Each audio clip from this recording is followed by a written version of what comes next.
Hej! Välkomna! Idag är det den 9 maj.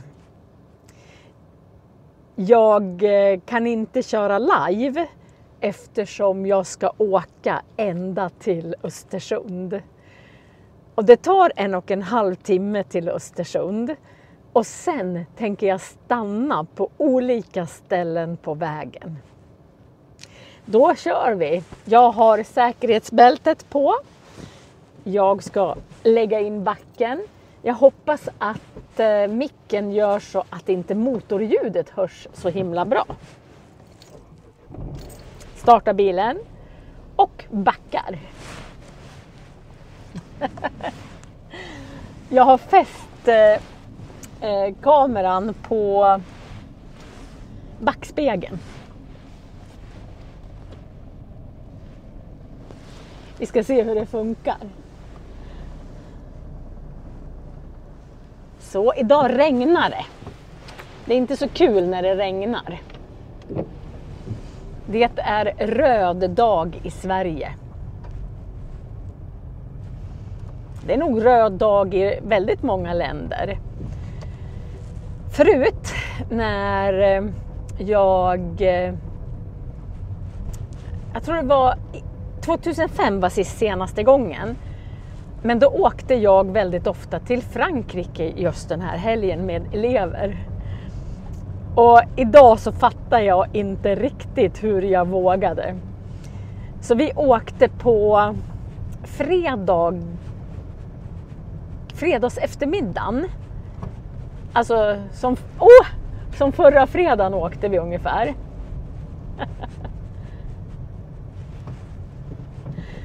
Och sen så var vi borta i 11 dagar.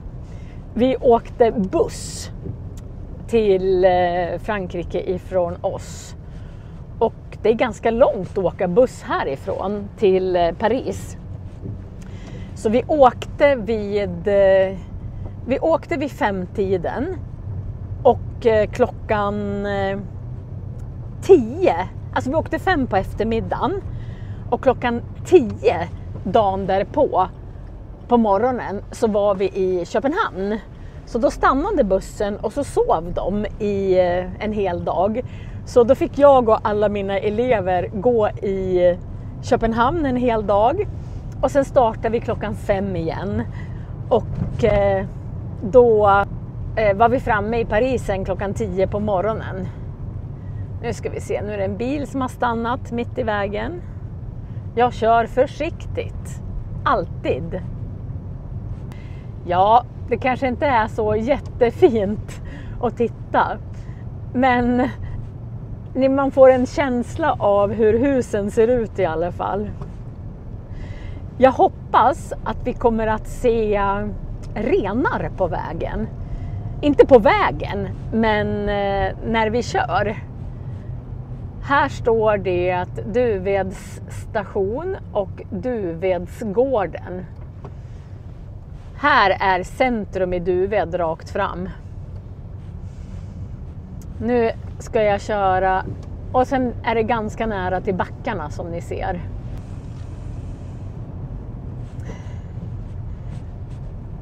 På ett sätt är det vi har ganska nära till Norge. Så här kommer en skylt där det står antingen kan man åka till Trondheim i Norge eller så kan man åka till Östersund. Och den här vägen heter E14. Jag ska till Östersund. Jag ska inte till Norge. Här ser ni backarna. Nu börjar snön försvinna i backarna. Snart ska jag svänga ut på E14. Det duggregnar. Det regnar inte jättemycket utan det duggregnar. Här står det inte Östersund utan här står det Trondheim och Sundsvall. Till Sundsvall är det ungefär 30 mil. Så där. Nu ska jag köra på E14. E14. Den går ända till Sundsvall och det regnar. Jag tänkte göra några stopp. Jag hoppas att precis innan Åre så brukar det vara en hel renjord som stannar och betar. Och om den renjorden är där, då ska jag stanna och filma så att ni får se den. Det är ganska ruggigt väder idag. Jag ska se hur många grader det är. Det är 5 plusgrader. I natt snöar det lite granna. Igår snöade det ganska mycket. Ni får följa med mig på en biltur. Det blir väl bra. Det har jag aldrig gjort förut. De här vägarna är inte jättebra. De är ganska guppiga. Man säger att det är tjälskott i vägarna. När vägarna fryser, eller när det blir kallt ute, då fryser ju marken. Och beroende på hur mycket vatten det är i marken, så när vatten fryser så utvidgar det sig. Så om det är väldigt mycket lera eller om det är mycket vatten i jorden, då ändras vägen när det fryser och när det tinar. Så just under maj så är vägen väldigt så här. Här närmar vi oss Åre. Där är Åreskutan. Många tycker att det är väldigt exotiskt när jag berättar att jag bor i Duved. Det är 9 kilometer mellan Duved och Åre. Och många tycker att wow, bor du i Åre? Det är många som firar semester här och åker skidor. Men det är ganska dyrt att åka skidor. Ett liftkort för en hel säsong kostar nästan 8 000 kronor. Och om man bara ska åka en dag så kostar det mellan 600 till 700 kronor för att åka skidor en dag. Det är ganska dyrt tycker jag. Och så kostar det ju även att hyra stuga och ganska dyrt. Jag ska försöka så. Här kör jag. Det är inte mycket trafik idag. Det brukar inte vara mycket trafik på röda dagar. Ska se om jag kan. Snart kommer ni få se när vi möter skutan som vi kallar det.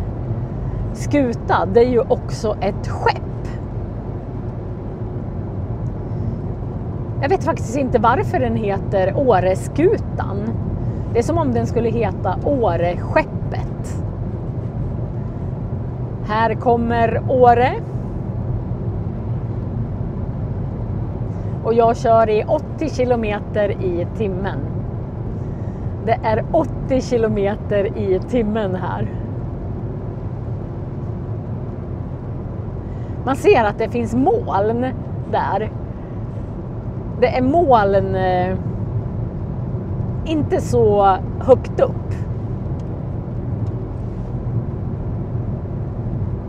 Om man är i skidbacken kan man nästan åka igenom molnen. Åreskutan.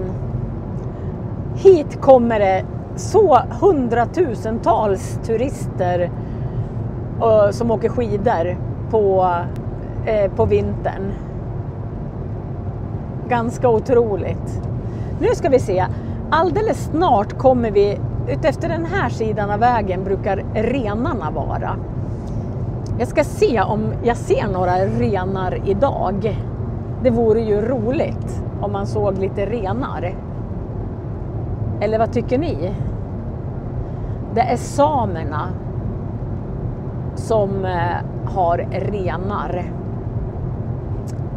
När jag åkte till skolan häromdagen så var det ganska mycket renar. Hoppas, jag håller tummarna. Ska jag sakta in lite se. De är ofta bakom den här. Nu ska jag stanna. Jag ska faktiskt ta en liten promenad tror jag, för de ligger där uppe i backen. Jag stannar här. Det var en bra parkeringsficka här. Så där, nu har jag gått ut ur bilen. Ni ser här, det är alldeles dimmigt. Här har ni fortfarande snö på fjällen och här är Indalsälven. Och nu ska jag snart gå över vägen och visa faktiskt att vi har renar alldeles vid vägen. Jag ska smyga, kolla så att det inte kommer någon trafik. Och sen får jag inte gå för nära dem för då blir de störda. Det är otroligt mycket smältvatten som kommer ifrån fjället. Här går jag upp för den här backen för de ligger alldeles här uppe. Renarna. Ser ni vilken natur jag har bakom mig? Det är väldigt vackert här. Jag ska smyga så att de inte blir rädda. Man får vara på långt avstånd. Men det är som en liten kant här så jag kan inte se dem förrän jag kommer lite närmare. Där ligger de. De tittar på mig. Jag ska inte gå så mycket närmare nu. Där ligger renarna och tittar på mig. Ni ser att det snöar lite granna också. Hej renarna! Jag är ganska långt bort.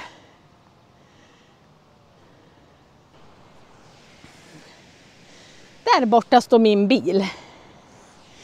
Så nu ska jag gå ner för. Och här har ni ju Indalsälven och det där fjället där. Det kallas för Renfjället. Det börjar komma upp lite grönt gräs i alla fall. Det blir en tur till Östersund idag. Jag ska hämta min son eftersom det är ledigt. Så man får se vart man går någonstans. Så att man inte snubblar. Trillar, snubblar. Och här har vi då en liten bäck som går ner till Indalsälven. Det porlar. Nu ska vi se, nu kommer det flera bilar. Jag ska akta mig. Nu kan jag gå över. Men det var renar.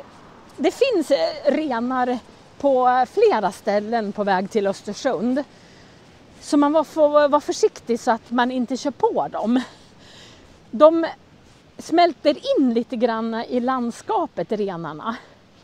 Så man ser dem inte så bra om det finns snö i dikerna. Japp, då kör vi igen. På med säkerhetsbälte. Så där, starta bilen. På med vindrutetorkarna. Och sen tittar jag i backspegeln så att det inte kommer någon. Och i sidospegeln. Så, då kan jag köra. Nu kommer jag in i Åreby. Nej, inte i Åreby. Jag kanske ska åka genom Åreby. Jag vänder på kameran. Här har vi någonting som heter Olympiatunneln. Alldeles ovanför den här tunneln så åker man skidor. Så det är en skidbacke på taket på tunneln kan man säga. Nu åker vi igenom, den är inte så lång tunnel. Den är lite kort. Här är vi i Åre.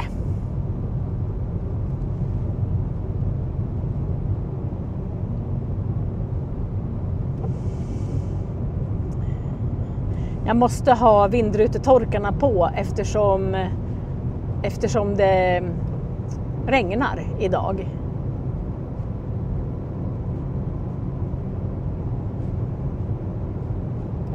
Jag ska svänga in på parkeringen här framme.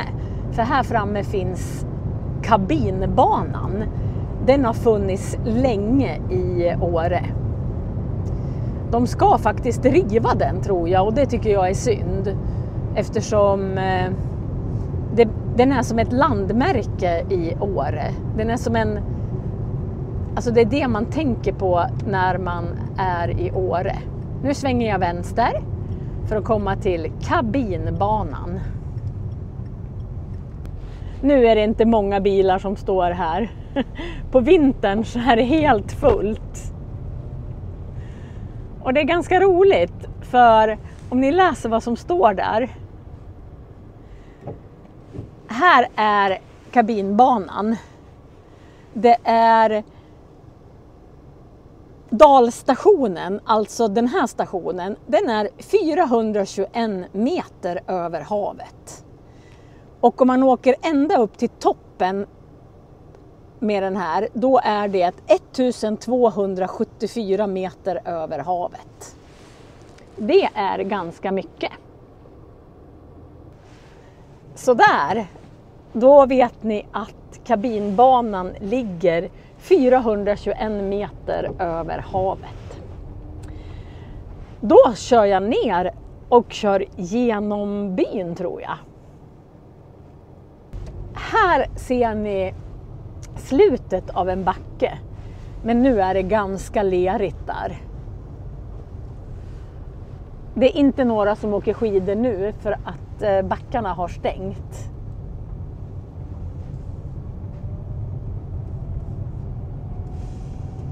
Kör ner. Här ser man älven här framme. Indalsälven. Och här borta mot Duved ligger Mullfjället, heter det. Vi har fortfarande inte fått löv på träden. Ni ser att träden är kala.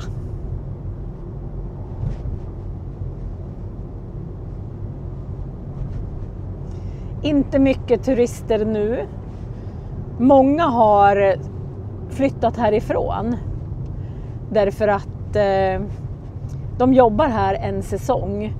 Och sen så flyttar de hem igen. Ja, vi ska åka. Ni ser att här står det Åre strand, Holiday Club. Åre gamla kyrka kan vi titta på. Det finns mycket man kan titta på. Och sen har man hela tiden Indalsälven.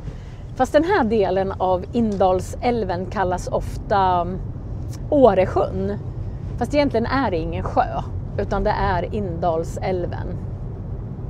Man får inte köra i centrala Åre, de har stängt av vägen där. Här har vi tågstationen. Så de som kommer till Åre, de hoppar av här vid perrongen här. Många husbilar här. Här är det bara 30. Då får man köra lite långsammare. Nu kör jag i 30. Övergångsställe. Då ska vi se ifall barnen ska gå över vägen. Jag gör så här så att inte man ser de barnen. Jag får inte filma andras barn. Så. Nu har de gått över vägen. Här är det ett gupp. Blupp. Här har vi Ica Åre till höger. Här får man åka i 40. Och sen har vi Åre gamla kyrka. Jag ska se om jag kan svänga upp här. Och kanske parkera lite närmare. Åre gamla kyrka är faktiskt ganska fantastisk. Den är ifrån 1100-talet och helt byggt i sten. Jag ska köra så att jag kan parkera framför kyrkan. Nu ska vi se. Oops! Hoppelibopp.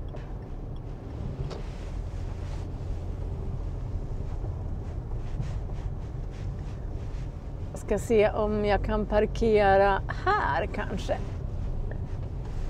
Här kan jag parkera.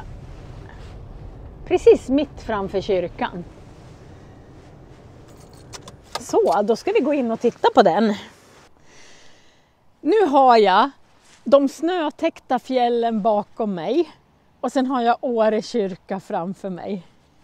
Förr i tiden, alltså många svenska kyrkor har ju liksom ett torn.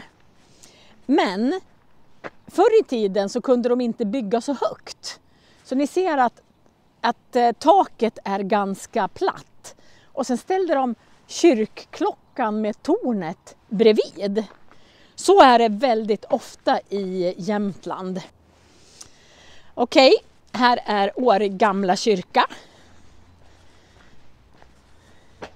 Öppet 8-20. Vi går in genom det här valvet.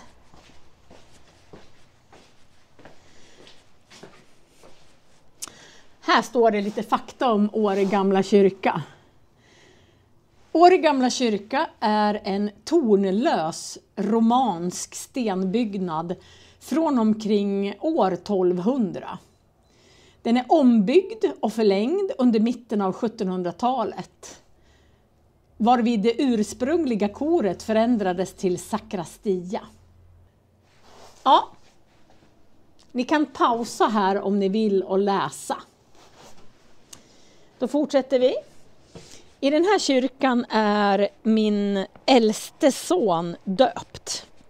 Vi döpte honom i den här Åre gamla kyrka. Det brukar vara öppet, så jag tror man kan gå in i kyrkan. Bara det inte är någon dop eller någon, det kanske är gudstjänst, då går jag ut igen. Vi får se. Här hänger nyckeln. Har ni sett vilken nyckel?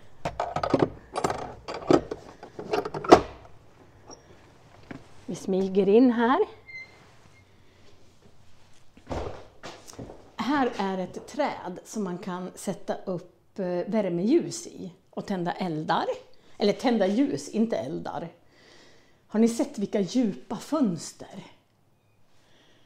Här har vi kyrkan. Vad står det? Larmet är ej påslaget mellan 8 och 20. Okej, då törs vi gå in.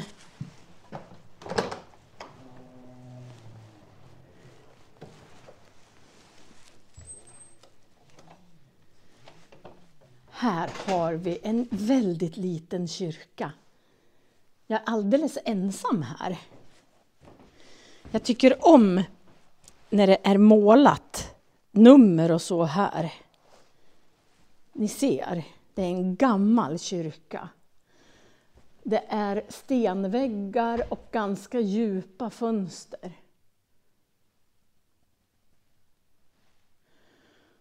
Det är kristallkronor i taket. Och själva taket har de gjort ett trätak. Ska se om jag kan få det så. Kan gå titta i taket så får ni se. På den här tiden så kanske man inte målade så mycket på väggarna. Utan det här är ganska rena väggar. Och det här är ganska roligt. Därför att här har vi någon... Jag vet faktiskt inte vem det är som sitter där. Men om ni tittar på huvudet så har han en trekantig karolinermössa. Det sattes dit på honom när det var när karolinerna gick här igenom. En predikostol. Jag tycker att det är en väldigt liten och mysig kyrka. Det får inte plats så många här. Jag ska vända mig om så får ni se. Där uppe är orgeln. Åre gamla kyrka. Väldigt charmig och fin tycker jag. Det är små detaljer överallt i kyrkan.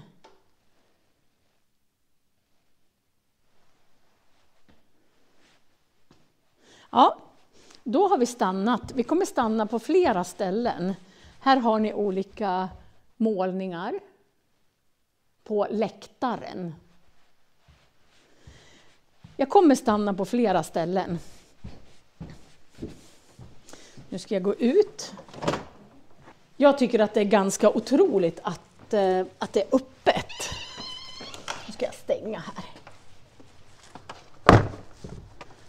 Nu ska vi se. Jag låser igen och hänger upp nyckeln på sin plats. Ja, nu ska jag gå och sätta mig i bilen igen. Jag tycker det är väldigt charmigt med det här klocktornet som står på marken. Här är det många gravplatser. Många är väldigt gamla. Och vissa är nyare. Japp. Då går vi till bilen och fortsätter våran färd mot Östersund. Vi har kommit exakt 9 kilometer. Då kör jag igen. Bilnycklarna. Starta bilen. Säkerhetsbälte på. Handbromsen ur. Sätta i backen. Och backa.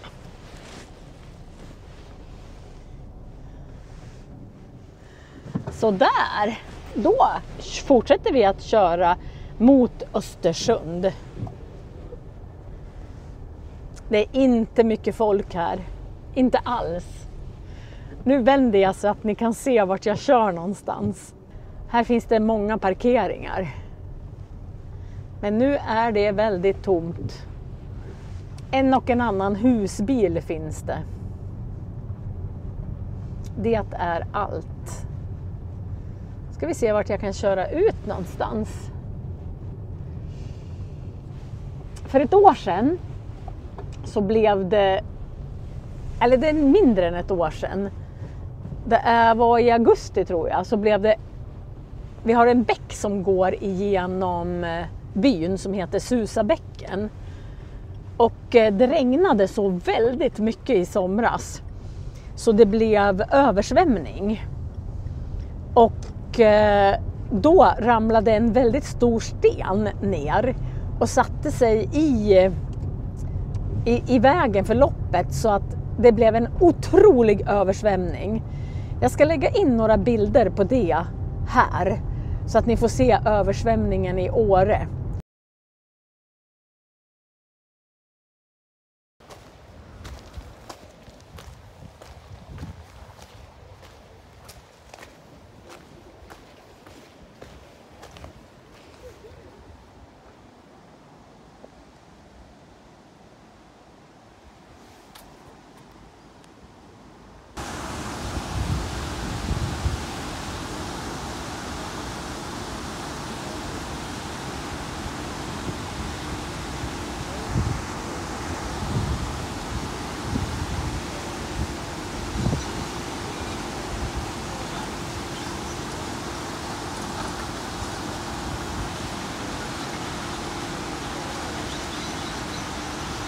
Här har vi Åre bageri.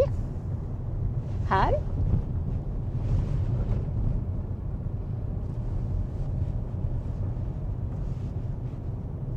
Alldeles till höger nu så ligger Systembolaget här. Och apoteket och Konsum. Väldigt många norrmän kommer hit och köper alkohol.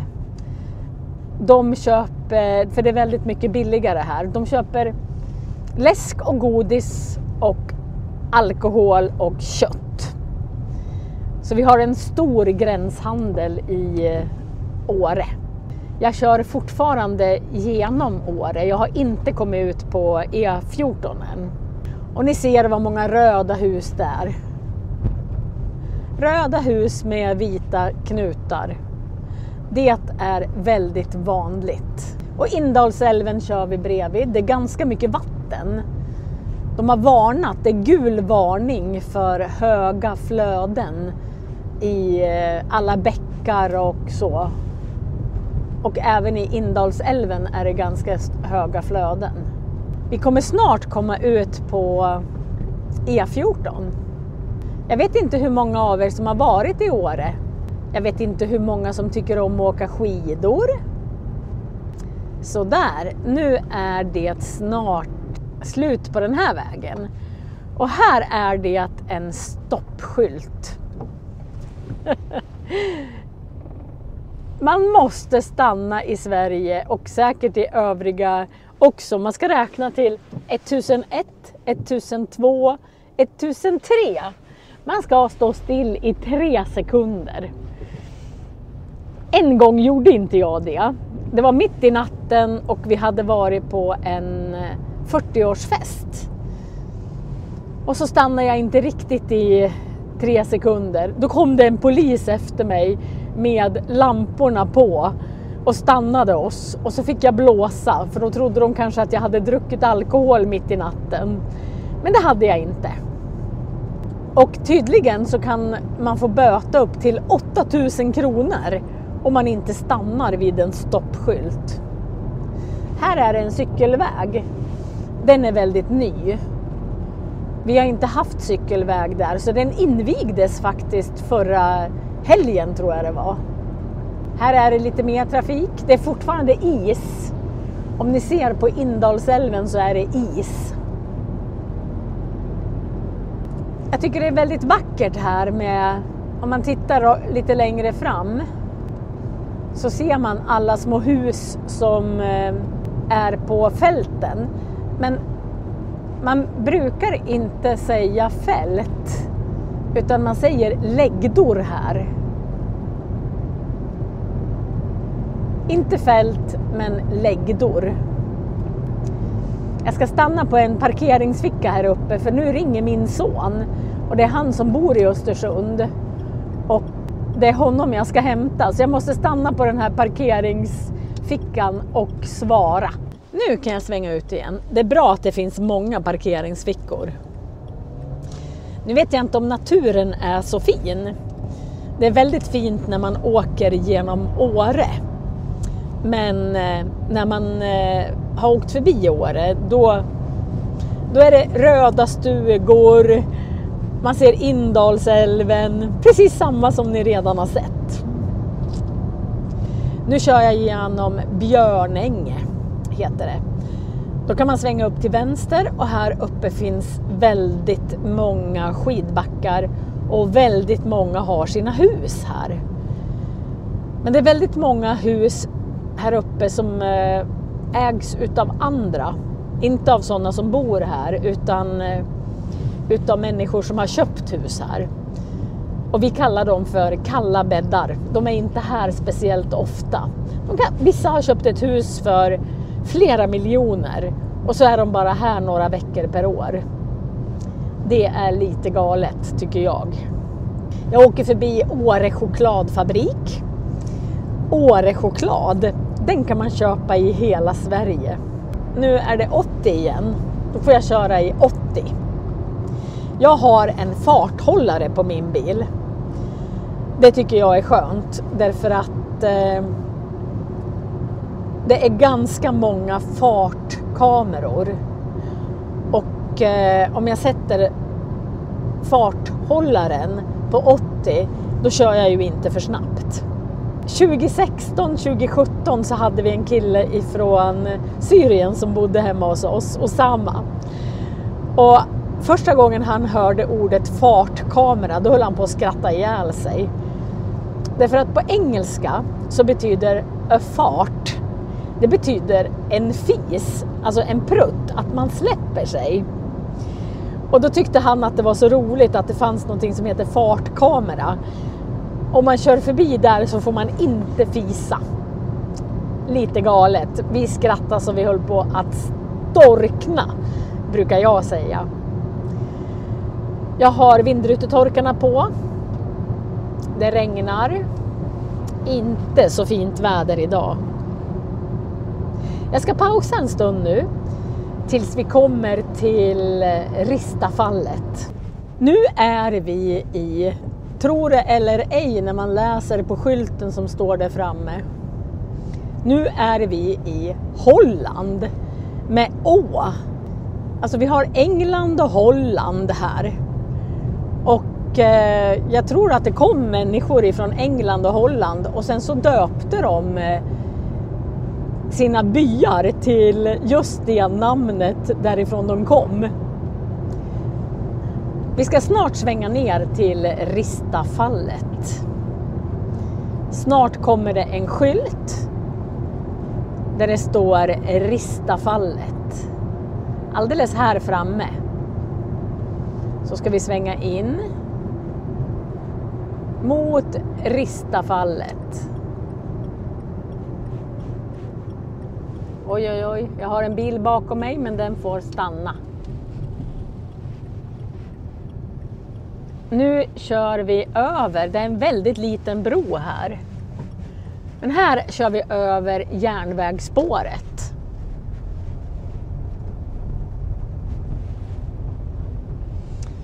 Man kan och där har vi ensilagebalar.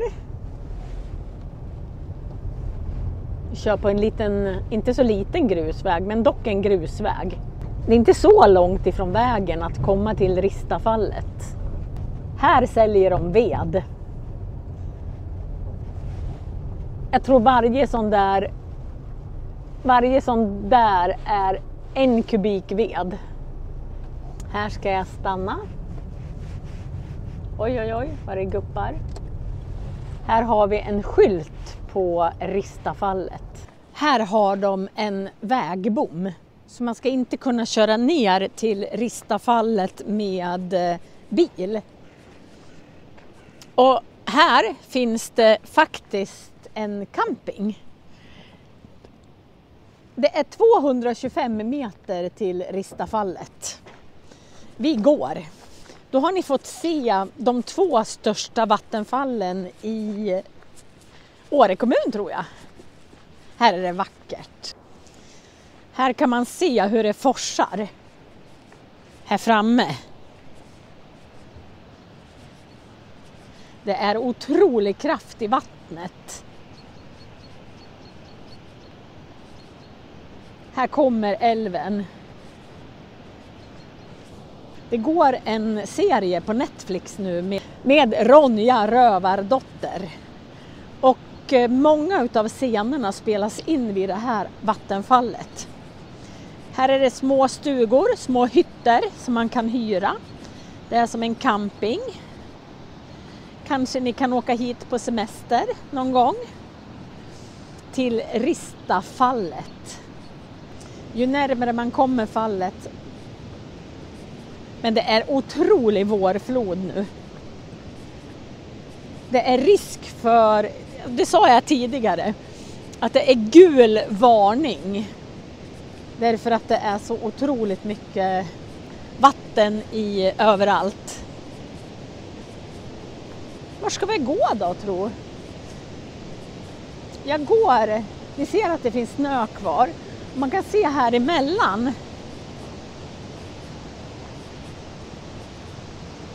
Här börjar det falla. Jag tror jag ska gå ner för den här lilla vägen. Vad står det här för någonting? Är det sån här liten väg eller är jag helt fel tro? Ja. Det här var en liten väg. Här kan man ju inte gå på vintern. Ser ni? Jag undrar om jag är rätt. Där nere är i alla fall Ristafallet. Det är fortfarande snö här så jag hoppas att jag inte ramlar. Wow! Jag går och jag går och jag går. Oj! Det känns som de har gjort om lite grann här.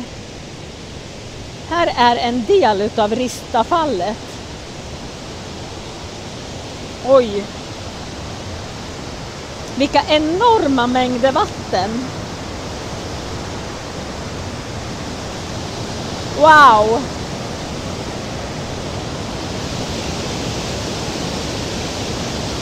Jag vill inte ställa mig där. Där är det en gran som har fastnat.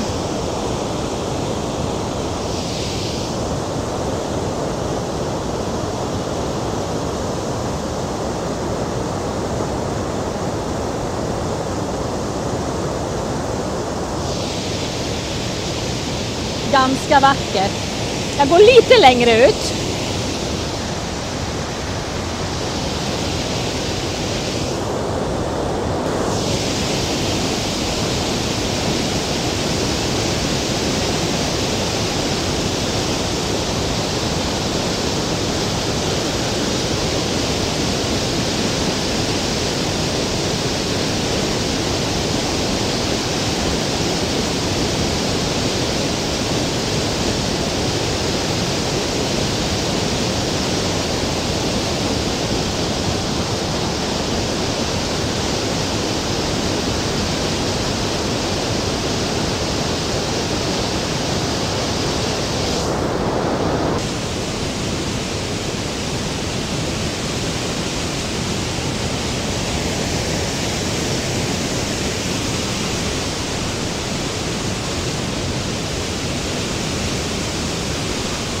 Det är nästan lite läskigt.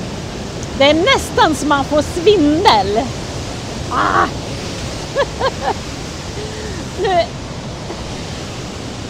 Nu går jag i säkerhet igen. Det låter så högt där så att det bara dånar i huvudet. Nu ska jag gå till bilen. Jag ska gå upp för den här smala stigen. Det är så konstigt när man står så där nära vattnet och det bara far ner. Då är det nästan så att man får nästan som lite svindel. Och det känns nästan som man ska ramla i. Det var lite läskigt.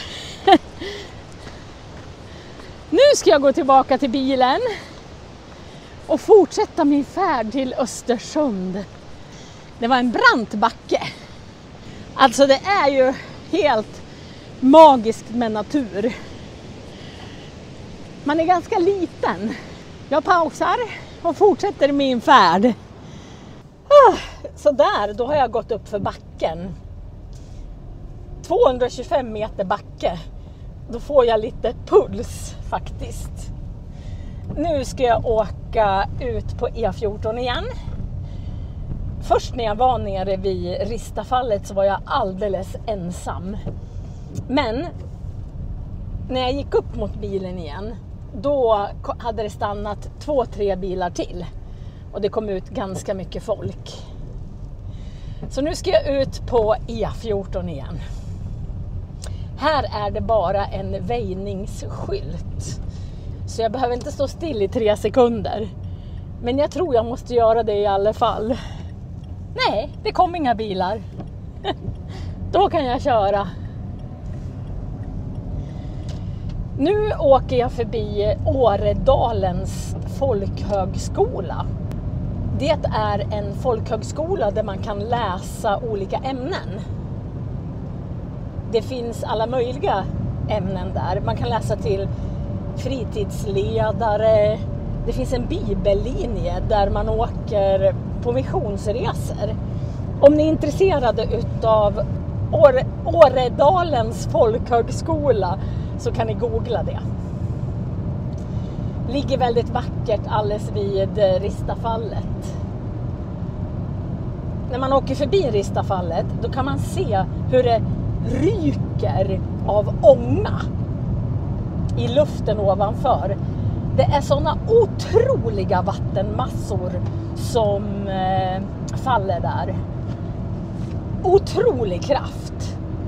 Naturen är helt fantastisk. Nu är jag på väg ungefär, vad kan det vara, 5 kilometer. Så kommer vi till Järpen. Och jag tänkte göra mitt nästa stopp i Järpen. Därför att Jag jobbar på 2 skolor. Jag har gjort en film när jag är på skolan i Duved. Det var den här jättenybyggda skolan. Alltså den är bara 2 år gammal. Ja, 2 år blir den. Den invigdes. Det här är andra läsåret som man är där. Sen jobbar jag på gymnasiet. Då jobbar jag i Järpen. Så måndag, tisdag, onsdag åker jag till Järpen. Det är 3,5 mil till Järpen. Så jag åker 7 mil per dag. 70 kilometer per dag. Fram och tillbaka till Järpen. Och jag tänkte att vi skulle stanna där. Så ska ni få se min andra skola. Sen ska vi göra ett stopp på Kretsloppshuset i Mörsil. Där jobbar Erika. Men Erika, hon är inte där idag för hon är på Cypern. Men Erika jobbar där och då, det är ett helt fantastiskt café. Och ja, ni kommer få se när vi kommer dit. Då är vi snart i Järpen. Nu åker vi över järnvägsbron och in i Järpen. Vi är ju på E14 så att här måste man köra i 70 så jag måste sakta ner. Indalsälven, vägen följer Indalsälven hela tiden. Vi ska snart svänga av så att jag kommer till min skola. Här ska jag svänga av. Där är järnvägsstationen i Järpen, det gula huset. Nu svänger jag vänster. Får vänta på den där bilen. Oj, vad det svajar. Här åker jag varje dag. Till Järpen. Järpens skola. Och där framme ligger Åre bibliotek. Det står alltid på samiska också. Så på skylten där så står det faktiskt, ja, jag kan inte uttala det, men det står på samiska.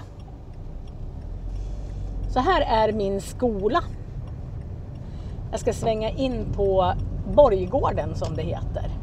Nu är det kanske inte så många som är på skolan eftersom det är röd dag. Nu ska vi se här. Här är min skola. Jämtlands gymnasium. Hej igen! På den här skolan så har jag jobbat sedan 1989. Det är väldigt många år. Jag har varit lärare i 35 år. Den här byggnaden är den gamla byggnaden. Jag kommer inte ihåg när den kom till, men det är väldigt länge sedan. Och sen är allt annat nybyggt. Nu ska jag gå in. Man har såna här blippar. Så då blippar jag. Och sen kan jag öppna dörren. Här, när man kommer in i skolan så har vi fiket. Jag kom in genom den dörren. Så här finns det ett fik. Själva fiket är bakom det där gallret. Det finns en trappa upp. Den här skolan har bara 2 våningar. Man kan säga att det finns 2 delar av skolan. Den delen åt det hållet. Och delen åt det hållet. Och jag jobbar där borta. Men jag tänkte bara visa en kemisal. Där sitter min rektor. Här har ni en kemisal. Med alla rör och dragskåp. Allting som man gör i en kemisal. Det här kanske ser ut som en ganska vanlig sal i skolan. Molekylföreningar och ja, alla ni som har läst kemi, ni känner säkert igen er. Jag tänkte visa mitt klassrum där jag är. Då går man in i hus A står det. Ska se, ibland tänder sig lamporna av sig självt. Ibland måste man tända dem. Så, nu blev det ljus. Här har vi då gymnasieskolan i Åre kommun. Vi har ett personalrum. Det är precis till höger innan trappen. Här är vårt personalrum. Blommor i fönstren och soffor och bord. Så här ser det ut i vårt personalrum. Här finns det kaffemaskin.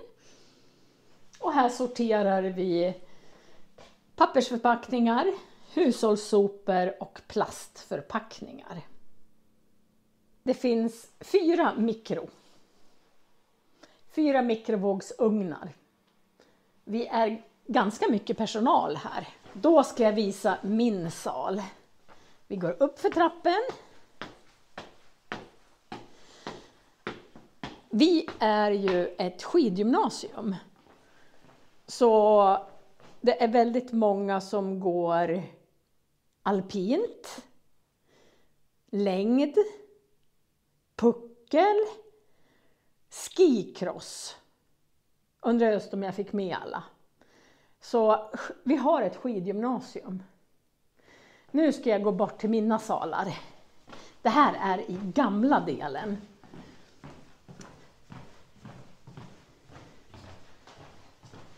Här är kopieringsmaskinen där jag kopierar mina papper. En trappa till. Här kan man se ut över Borggården.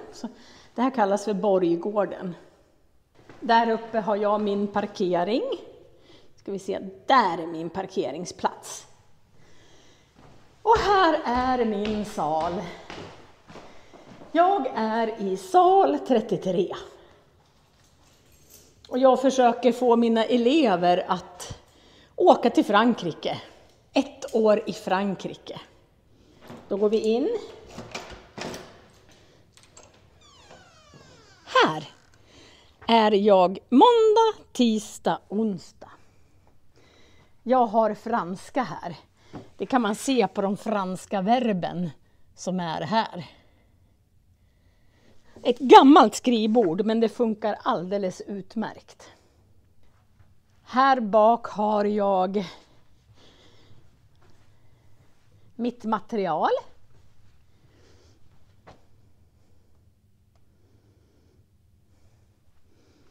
Och här står min bil. Här är Borggården. Det blir ganska varmt i den här salen, men det som är bra är att det är en sån här matta så att det blir ganska ljudlöst. Här får man lära sig att räkna, i alla fall till 20 på franska. Jag har svenska här också. Då vet ni var jag tillbringar mycket utav min tid. I den här skolan så har jag alltså jobbat i 35 år. Ska se så jag har nyckeln med. 35 år. Det känns som en evighet. Samtidigt så tycker jag att det har gått ganska så snabbt. Nu ska jag gå tillbaka till bilen. Nästa stopp jag ska göra är i Mörsil. I Mörsil finns absolut bästa fiket, matstället, tror jag, i hela Åre kommun. Kretsloppshuset. Vi ska se om det är öppet. Jag hoppas verkligen det. Det är ju en sån där dag idag då alla är lediga. Men det är ju då folk brukar vara ute och fika. Jag måste titta på trapporna så jag ser var jag går. Så jag inte ramlar. Ja, då har ni sett båda mina skolor.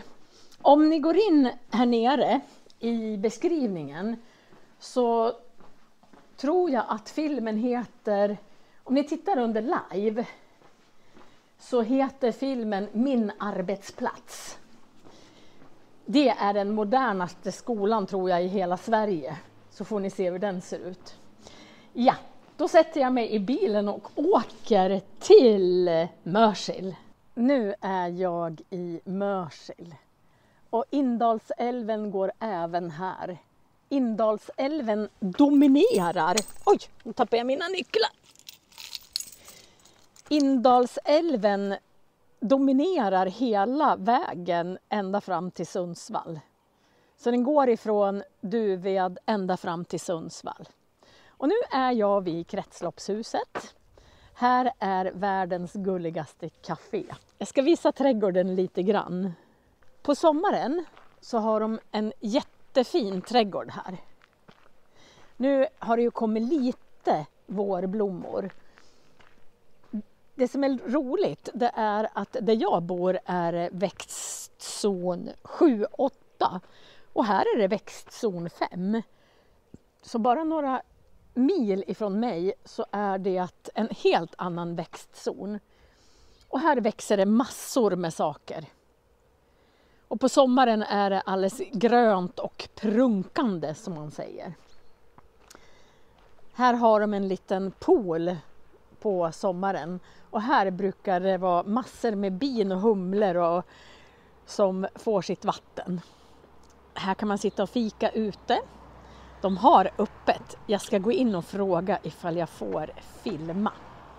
Är ni här uppe så måste ni gå till Kretsloppshuset. Här har ni det. Kretsloppshuset och fika. Nej. Nu är jag på Kretsloppshuset och på Kretsloppshuset jobbar en gammal elev till mig och vi försöker fundera ut när 17 hon gick hos mig. Jag hade henne både i franska, inte svenska va? Nej, Nej, det var franska på högstadiet och på gymnasiet. men när var det? Men det måste ju ha varit då 94 till 98, Ja. 99. Ja, och sen åkte vi till Frankrike 98. Ja, Ja, det gjorde vi. för jag åkte vartannat år, jag tror det var jämna år. Så här har vi då Nina som jag har haft som elev i 6 år. 6 år, ja. Ja. Och din syster. Ja. Och din mamma jobbar som lärare. Och- Hade du Pelle också kanske? Ja. Eller? Ja. Jag har haft... Men läste han franska Ja, då? han läste Okej. också franska. Och nu jobbar du på Kretsloppshuset. Ja, Har du gjort? ibland. Ja. Vad gör du annars då? Då jobbar jag i skogen. Vad gör du när du jobbar i skogen? Sågar ner träd. Du har alltså licens för motorsåg. Ja, det har jag. Man måste ha licens för motorsåg, annars får man inte såga ner träd. Nej. Hemma får man utan. Ja, jag har köpt en elektrisk motorsåg Just så jag det. vet. Jag ska såga ner massa träd Jaha. och då har jag en elektrisk motorsåg. Ja. Massor med skydd. Ja, det är bra. Men kör du något skogsmaskiner också? Nej. Vi har en traktor på gården med vagn. Men Ja. ja, jag ska väl lära mig den. Ja, och nu jobbar du här ibland. Vad gör du här då? Lagar du maten eller? Kallskänka kan man Kallskänka. säga. Hjälper till i köket ibland men ja, mest kallskänka. Okej. Har du Allt lust? i allo skulle jag Allt säga i att man är allo. också. Man gör allt möjligt. Allt möjligt, då är man en allt i allo. Nu ska vi visa hur det ser ut. Ja, här har vi då Kretsloppshuset. En liten fontän här. Har ni några fiskar här? Ja, Har ni det? spännor matar dem varje dag. men det- 365 dagar om året. Alltså varje dag matas de. Vi ska se. Oj, de är inte stora. Men man ser att de simmar. Ja. Vad är det för fisk? Öring? Det är inte öring. Och de här vad är det här för någonting? Det är sån här monstrea. Ja, monstera. Vad heter den? Monstera. Monstera. Den är ju jättegiftig, bladen. Oj! Men sen har den en stor frukt. Var är den? Ja, vad... Kanske inte nu. Där uppe. Ja, Där uppe. precis, det kommer ju. Ja. Har vi... Den Får man... är ätlig. Men får man... Jag rörde bladen nu. Ja, nej men jag vet, alltså man ska ju inte äta dem liksom. Man Men det, inte- när man kan bli riktigt dålig. Man kan bli dålig. Man ska inte äta dem. Nej. Och vad är det här för träd då? Ja, undrar om det här är... Är det någon pil? Nej. Är det här? Alla de här träden står alltså inåt. Nej, vilken är det här? Det är en fikus. Det är en fikus? En fikus! Jag vet inte vilket. Jaha. Alltså man brukar ju ha fikusar hemma. Och de brukar ju vara inte så stora. Men har du lust att följa med bara och se vad det är för träd här? Men det här ser ut som någon Ja, men den här heter kryddkarlbergare och den är jag inte bekant med. Den har ett annat namn också. kryddkarlbergare. Ja. Ja. Men det finns tydligen ett annat namn också. Det står här. Ja, som ni ser, jag har precis skrytit och sagt att det här är det mysigaste fiket i hela Jämtland. Sen uppe i taket, den är ju ganska häftig. Det är, tror jag, kastanjevin. Alltså, Så en vin... alltså den här som ringlar sig här. Exakt, över hela taket. Över hela taget. Ja. Och, alltså blir det vinbär på det? Nej, men alltså, Nej, vad säger jag? Vindruvor? ja, alltså någon slags vin. Eller jag vet, det blir som en frukt i alla fall. Så man kan, jag tror man kan göra vin på det. Men det har vi aldrig gjort. Jag vet, kanske för länge sedan. Och är det samma som ringlar sig runt hela här? Ja, uppe.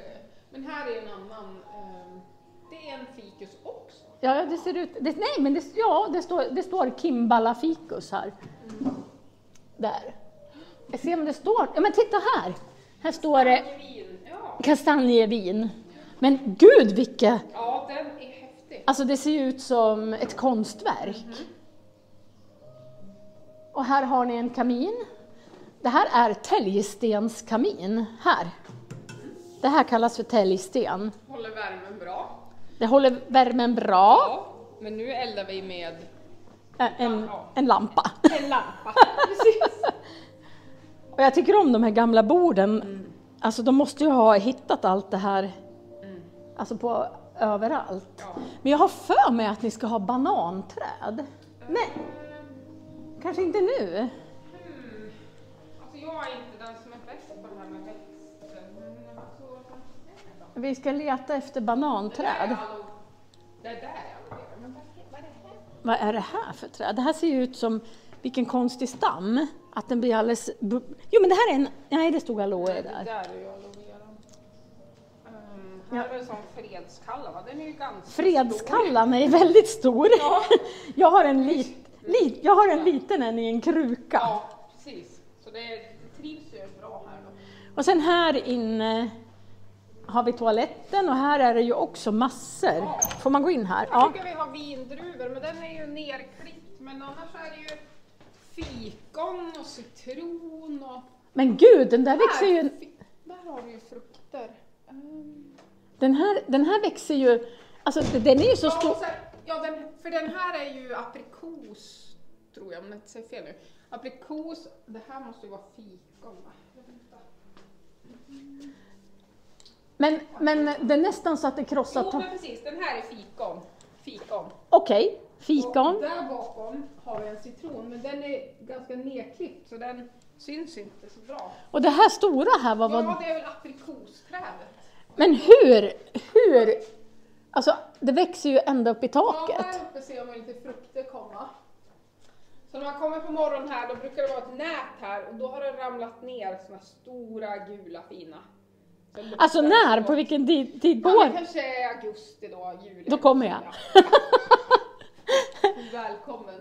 Alltså, men hur ska ni göra? Alltså, ni har ju klippt det förut så att det inte ska gå genom taket antar jag. Ja. Men det är ju, nu är det ju på Ja, gränsen. jag vet. Det är Christer som sköter och så kommer det en Alltså Christer, är det han som... Kristel. Ja. Det var inte han som matar fiskarna Nej, Nej. nej, precis. En av hon... som äger. Ja, precis. Hon som har varit med allra från början när det byggdes Ja. det här. Men, ja. Alltså här har du ju lite plats att växa. Det är lite högre här. Men det här är ju att man får sitta och fika. Men så är jag aprikos, jag menar persika. Jag kände att det kändes fel. Så jag är persika. Jag kände att det blev fel. De är ju så här stora, Ja. persikor. Ja, precis. exakt. Aprikoser är lite Nej, men mindre. förlåt. Ja. Ja, men det är ingen fara. Man ska säga Jag kände fel. att det blev nästan inte riktigt. Ja, nej, det här är ju... Och här står det liksom vad det är för någonting på alla krukor. Men det måste ju ta jättelång tid att vattna allt det här. Ja, Kristel är ju här Ja. och sköter det. Helt otroligt. Bästa, ja. Alltså ni måste komma till kretsloppshuset och fika. Alltså det är ju magiskt. Eller hur? Man måste, alltså det är ju, man känner liksom på lukten att det känns bara bra. Har ni sett? Åk till Mörsil och fika på kretsloppshuset. Här har ni såna i taket bara för att det inte ska bli så varmt på sommaren, eller? Är det här en oliv? Alltså vi funderar vad det är för något. Ser man några? Man ser inga frukter. Nej. Kanske någon piver. Ja, det här är själva fiket med alla fantastiska växter och sen inte nog med det så har de en helt otrolig meny. Ja, nu ska vi se. Oj!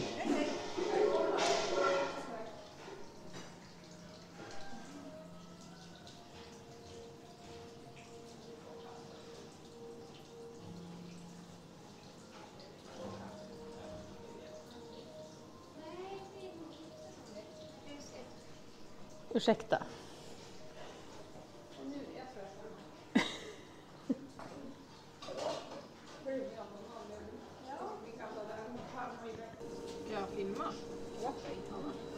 Här har vi köket och här får man inte gå in om man inte jobbar här för man måste ha skyddskläder på sig.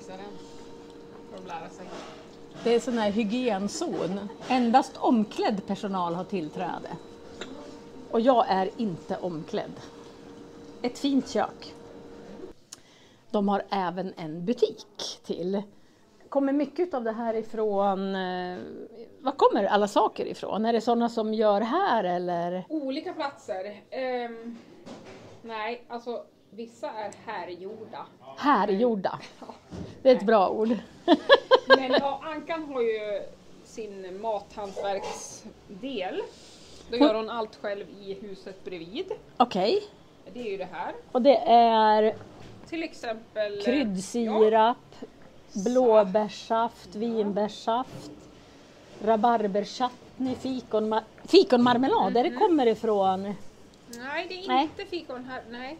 Här finns det hallonvinäger.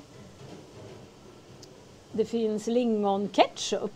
Lingonen brukar vara från Mörsil, plockade i Mörsil, och hallonen också kan vara det. Och allt det här är ju såna här, man kan köpa en present. Det här är perfekt om man ska handla presenter. Så det plingar som i en gammal. Ja, och sen finns det en massa teer och kaffe. Precis. Jag bara funderar på, för ibland brukar vi ha så här saker som är gjorda i Nepal till exempel. Hantverksarbete. Från Nepal? Ja, från till exempel de som har det lite svårt. Alltså de sådana små hantverkare. Ja.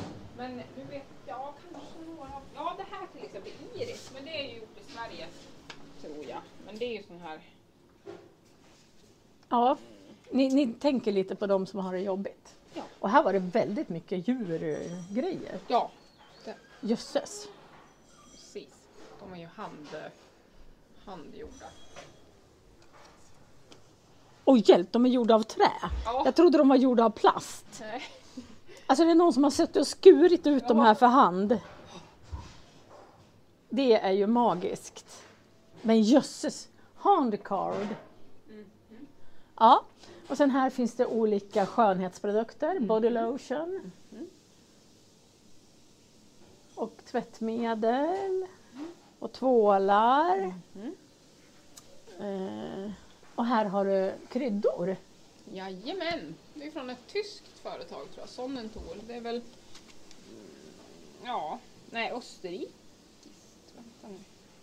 Och här har du Mascobado råsocker från Filippinerna. Ekologisk odling. Här har vi ju kaffe från Här har andra vi- sidan Härjesjön. Här har vi då kaffe från Åre kafferosteri och här har vi Eva. Eva, hon har varit fransklärare så jag har ju jobbat ihop med henne. Hon åkte ju också till Frankrike med oss. Ja. Ja, Nina, nu ska jag åka vidare mot Östersund. Jag kör en tripp till Östersund idag. Lycka till! Ja, hej då! Så där, då har jag varit på Kretsloppshuset. Jag ska lämna lite kläder här också. Jag brukar få väldigt mycket kläder. Och så lämnar jag det på olika ställen till sådana som behöver. Och här finns det en som jobbar som har barn i rätt storlek. Så jag måste hitta hela tiden de som har barn i rätt storlek. Så det var därför jag stannade här från början. För att jag skulle lämna mina kläder. Här i bakluckan så har jag 2 påsar med kläder som jag ska gå in med. Sen ska jag fortsätta till Östersund. Helt galet. Så där, nu har jag varit vid Kretsloppshuset i Mörsil. Och nu ska jag åka vidare mot Östersund. Det här ligger 4,5 mil ifrån Duved. Så nu har jag åkt 4,5 mil av 11,5. Så jag har 7 mil kvar. Nu när jag var på Kretsloppshuset så kom det fler och fler människor. Det är ett väldigt populärt resmål. Så nu kör jag genom Mörsil. Ska se en liten by. Det regnar. Jag vet inte hur många invånare det är i Mörsil, men i hela Åre kommun så är det 12 500. Så det är inte så många invånare i Mörsil. Kör genom Mörsil. Vi har järnvägsspåret precis bredvid. Och vi har Indalsälven till höger. Indalsälven går ganska nära alla byar här. Man ser Indalsälven hela tiden. Mörsil är inte stort. Det finns en ICA-butik. Och det finns en högstadieskola. Det finns 3 högstadieskolor i Åre kommun. Den ena ligger i Duved. Den andra ligger i Mörsil. Och den tredje ligger i Hallen heter det. Så inte stort alls. Snart ska vi ut på E14 igen. Det regnar och det regnar och det regnar. Vad står det? Hur långt är det till Östersund? Då svänger vi upp här så är vi snart ute. Oj vad det dinglar. Min kamera hänger i backspegeln. Ni ser att det har inte slagit ut speciellt mycket på träden än. Men Nina, hon är jättetrevlig. Haft henne som elev. 2008 när Jonathan bara var 1 år och 1 månad. Då fick vi reda på att Thomas hade ett ganska allvarligt hjärtfel. Han hade haft ett klafffel. Alltså att klaffen inte riktigt funkade. Och det visste han inte om. Så de hade upptäckt det 1990. Nu kommer det bilar och det är en stoppskylt så jag måste stanna. Så de hade upptäckt att han hade ett klafffel redan 1993. Men eftersom han flyttade ifrån då så fick han inte reda på det. Så i, vad blir det, 15 år nästan så levde han med ett klafffel som bara blev värre och värre. Och 2008 då blev det riktigt hemskt. Han hade hela tiden hosta och han hade hela tiden väldigt mycket vatten i lungorna. Så vi skickade in honom på sjukhuset bara för att han skulle kolla ifall han hade lunginflammation. Och då tog de ett EKG.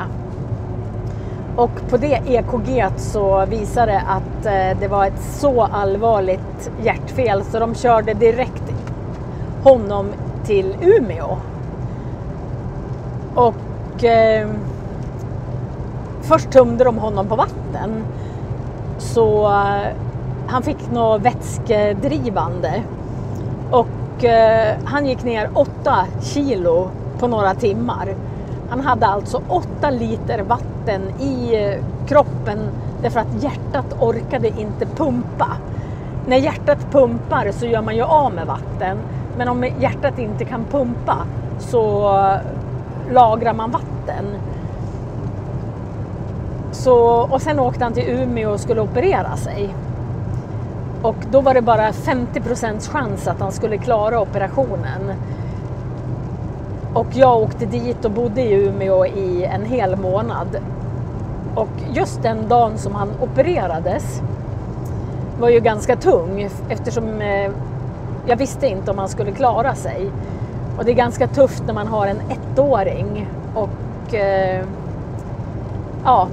och vänta på en operation som tog ganska lång tid dessutom.